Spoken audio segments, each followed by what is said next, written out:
It's 2019. I meet my friend after my presentation, and the first question out of my mouth is, "Hey, how was I back up there? Was the stuttering clearly visible and audible? Oh, and I forgot one of the lines." It's 2020. I meet my favorite cousin at a party after ages. Just after the formal greetings, I ask, "Is the dress terribly contrasting with the shoes?" It's 2021. I meet my friends in the school after what feels like a generation. And just after the first class, I ask about their experience with procrastination. All of these people above give me an affirmative answer, and I have a sigh of satisfaction, a sigh of relief hit me like a wave. Hi everyone, I am Srishti Jaisinghani, a high schooler who faces this validation syndrome often. I have seen people around me unknowingly go through every single day. I'm not joking. Try it. Rewind your day and look for the questions about yourself that you had someone else answer to. I have been there.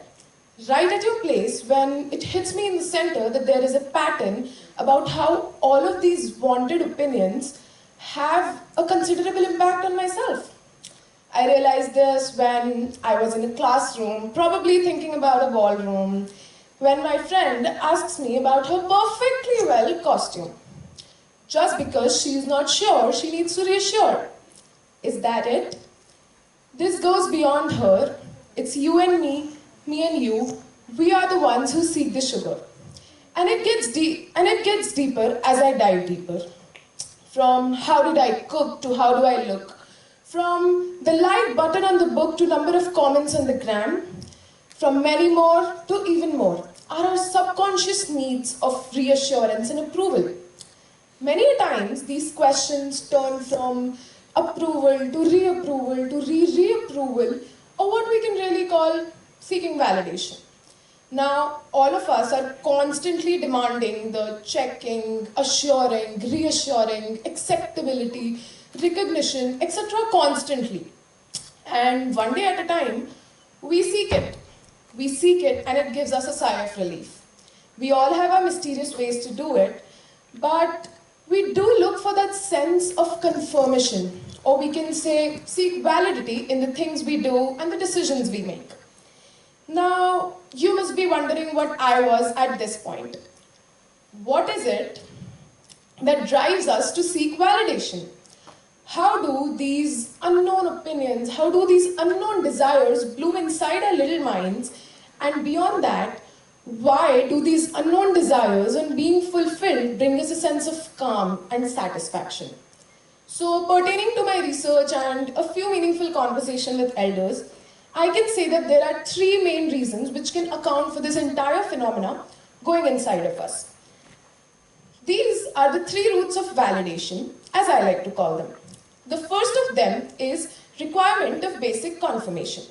So we seek confirmation in everything we do, so as to understand if they are within the boundaries of the society, or we can say understandable to the people around us.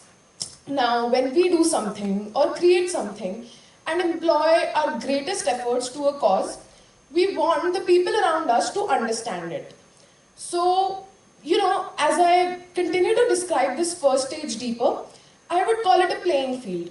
A playing field created by our minds for the sole reason of playing safe and getting accustomed to the environment by constantly gaining knowledge of it. As we dive deeper, we come to the second root of validation. That is, managing your anxiety. Now, as you get informed of what the environment is like out there on the playing field, you start to contemplating it with the one inside of you.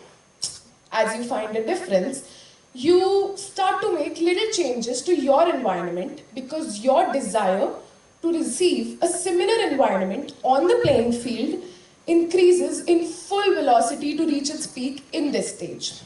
That's why we can also call this stage adaptations in the playing field. We understand all of this better as we move to the deepest root of seeking validation. That is, seeking belongingness. Now, we are all social beings, and social interaction is embedded in our nature. We can say a need for affiliation, a need for connection is something which is inbuilt in humans.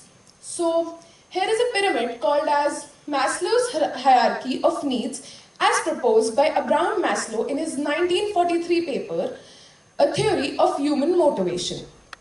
In this, as you can see, love along with belongingness is something which is one of the 5 factors to human motivation as per Maslow's observations of humans' innate curiosity. If we keep aside all of this for a minute, all of the technicalities for a minute, and think about how do we react when we explore something new. For example, we meet a person and interact with them for the first time. We might or might not want to meet them again, which more clearly means our vibes might not match. So what is this term vibe? It is something that we use to understand what do we really long and what does really complement our personality. What really complements our personality is what we seek for in other people in order to form a connection. Now, a need to belong is instinctual and something which is inbuilt in humans. States an article named The Human Need to Belong. It further states that we weren't taught that belonging was important. We were born feeling this way. Now, we understand it. Belongingness is important to us. It matters to us. And what I personally believe is, throughout our lives, we are just navigating our course to the place we really and truly belong. And it is what really inspires us to be who we are. Now, the reason I named it as the deepest root of seeking validation is because we don't really focus on navigating this beautiful path. Rather, we start to make it up. We do this because of our desperation for the destination. And this is what leads us to seeking validation in unhealthy ways. As it grows deeper, it dives us to have more number of people agree with us. It dives us to, find more number of similarities, just as it did to me back in 2019, 20, and 21 when we started. Now, these 3 roots of validation pretty much define why do we seek validation. They define why can a person generally look for reassurance. But they might not be able to define why does someone seek validation in a particular amount. So, as we all know, me seeking validation is a bit above and beyond, which I think is defined by a 4th personal reason. For me, that is being the fat girl. So, I had been an overweight child since I was around 3 or 4 years old. I always felt out of the place. Kids around me were always using hurting names for me. I did not have many friends. I didn't belong to a friends group. And beyond that, elders were always telling me ways to reduce as I grew up. I basically felt like there was a written screenplay for accomplishment. I just didn't compliment it, and it was filled with expectations. From scripted lives to wholehearted lies, these expectations haunted me. From every nickel of burger and fries to every time she failed after she tried, expectations daunted me. From the ideal waist size and the glowing face and the perfect mind is what the script made me dream of, to realizing that it wasn't a face-off. And my life was nobody's but my autograph. However, that 10-year-old little girl grew up and was able to leave that negative part behind because of her parents who loved her unconditionally. Similarly, there could be your reason, a personal reason that is unique to you for seeking validation.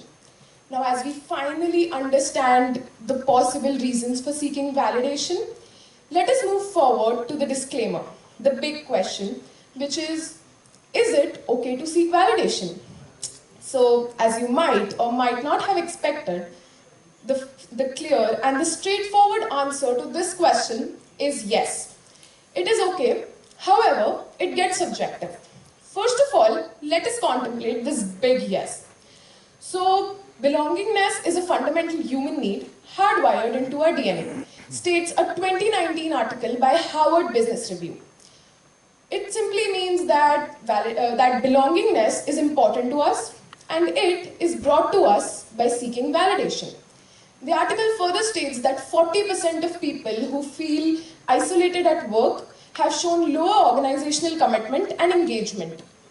Now, this leads me to the next justification, which is that validation has the power to improve one's performance in technical areas.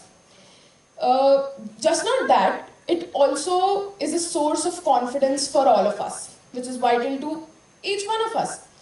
But it gets subjective, as I mentioned before. Now, the most important element here is the intensity of the validation required. So, it is okay to seek validation, but in the right intensity. For example, if someone needs an outside source of validation for shreds of motivation, then it is not fine. If big life decisions such as choosing a profession or navigating a relationship need an outside force, then it is not okay. If you have a constant whim of worry inside you and need an outside opinion to settle it, then it is not fine. What we have to do is find the right balance which keeps us in the spotlight while taking account of others. Now, in this talk, we have two disclaimers. Reaching towards the last one, arriving towards the magical stand where we understand how to find that right balance. Or what to do even if you have a whim of worry and need an outside opinion in the middle of the night. The answer is magic, as you can see. Now, just to tell you, I'm no specialist, and what I'm going to tell you are just little techniques I created to condition one's mind to reduce the need to seek validation.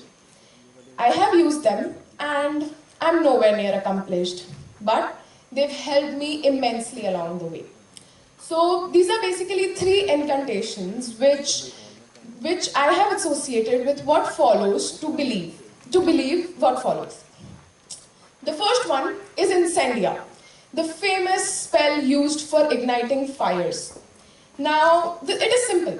Every time you feel a need for acknowledgement, any anxiety related to acknowledgement, or for example, I ask one of those random validity questions and realize it later. What will I do is close my eyes, imagine flames while chanting incendia, and as I do that, I have associated it with burning away the self-doubt and making way for self-worth. It sounds huge, immensely huge. But really, it just helps me be more mindful the next time I'm about to ask one of those validity questions. It is just a symbol I have created for myself. You can also create something for yourself which just reminds you that you are not the opinion of someone else, but only yourself.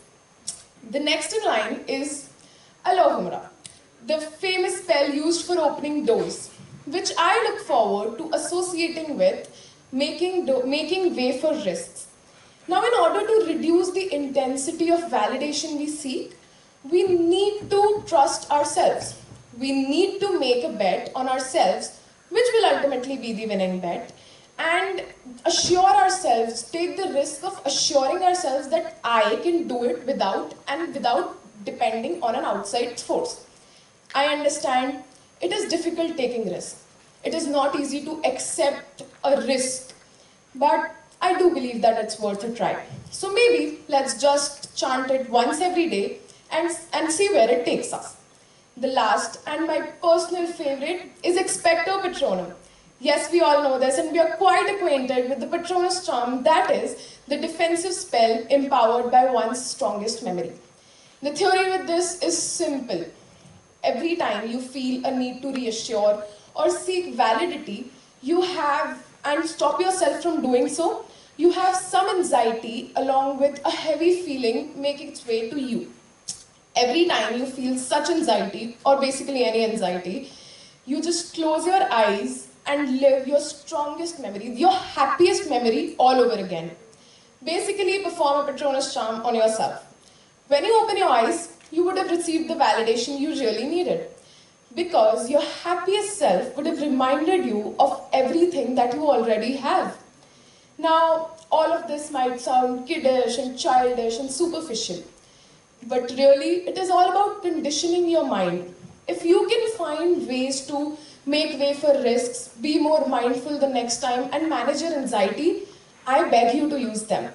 I use magical spells because I really do believe that the real magic lies inside of you, and only you can truly experience it. You just have to give it some time, because you define your magic. In the beginning, it might be a little tragic, but as you move forward and look backward, it would have helped. If you keep moving, it would have meant. As in my case, right in front of my face, 2019, 20 and 21 maimed, but 2022 is not going to be the same. Thank you, everyone.